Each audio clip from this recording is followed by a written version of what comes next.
Betul. Jadi harapannya paradigma itu ya Pak Anies yang ingin diubah ya, dari food estate menjadi contract farming, dan semua akan mengikuti proses dialog publik tentunya.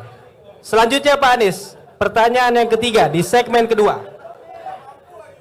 Wakil Presiden Ma'ruf Amin membuat pernyataan bahwa Wakil Presiden selanjutnya bukan jadi ban serep dan jangan rasa presiden.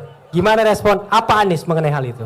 Waktu 2 menit untuk menjawab ada di sebelah sudut kanan durasinya. Ini maksudnya apa ini, Pak? Mau diulangi Pak Anies? Gini, ini kebetulan tadi di perjalanan saya juga baca buku ini nih. Gerakan Koperasi dan Perekonomian Rakyat oleh siapa? Bung Hatta. Apa yang menarik Bung Hatta? Bung Hatta ini kembali dari sekolah di luar negeri kalau nggak salah tahun 32. Ketika pulang di sini dia bawa berkoli-koli buku. Dan dia pulang sebagai anak muda yang sangat kompeten. Anak muda yang memiliki idealisme, punya wawasan, punya semangat juang, sehingga ketika kemudian Bung Hatta dan Bung Karno dipercayai menjadi pasangan presiden dan wakil presiden, maka seluruh bangsa Indonesia menengok kepada mereka berdua dengan kepala tegak. Dua-duanya orang-orang yang patut kita banggakan.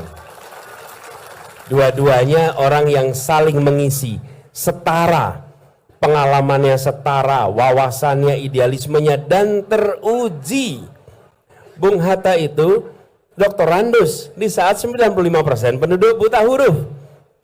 Apa susahnya bagi dia untuk bekerja pada perusahaan Belanda? Dia kaya raya kalau dia mau kerja pada perusahaan Belanda. Dan dia tidak memilih itu. Dia memilih untuk berjuang bagi kemerdekaan.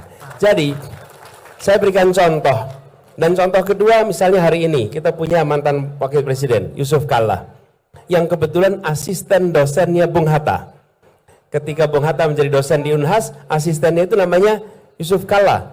Dan Yusuf Kalla ketika jadi wapres, dia menjadi wapres yang betul-betul setara dengan presiden. Dia betul bisa melakukan begitu banyak hal. Lebih cepat, lebih baik. Ingat nggak prinsip itu? Kemudian dia bisa membantu dalam pengelolaan ekonomi, dalam perdamaian.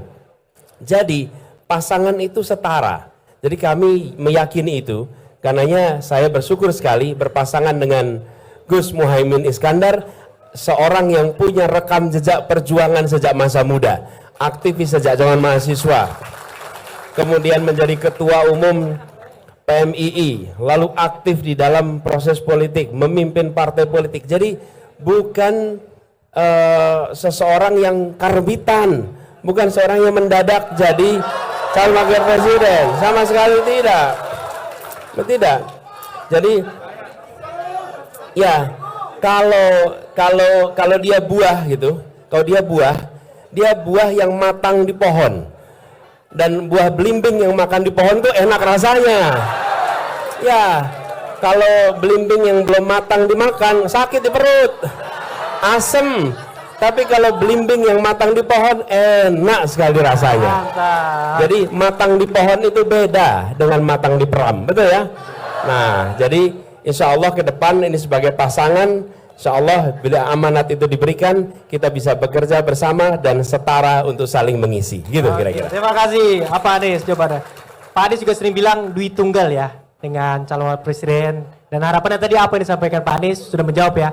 Karena dari sejarah dan tokoh-tokoh Minang yang berprestasi, RI2-nya ini juga cukup banyak prestasi-prestasinya. Oke, kita lanjut Pak Anies ke pertanyaan selanjutnya. Ini perihal regulasi. Belum lama ini Bapak mengkritik Omnibus Law. Download Tribun X sekarang. Menghadirkan lokal menjadi Indonesia.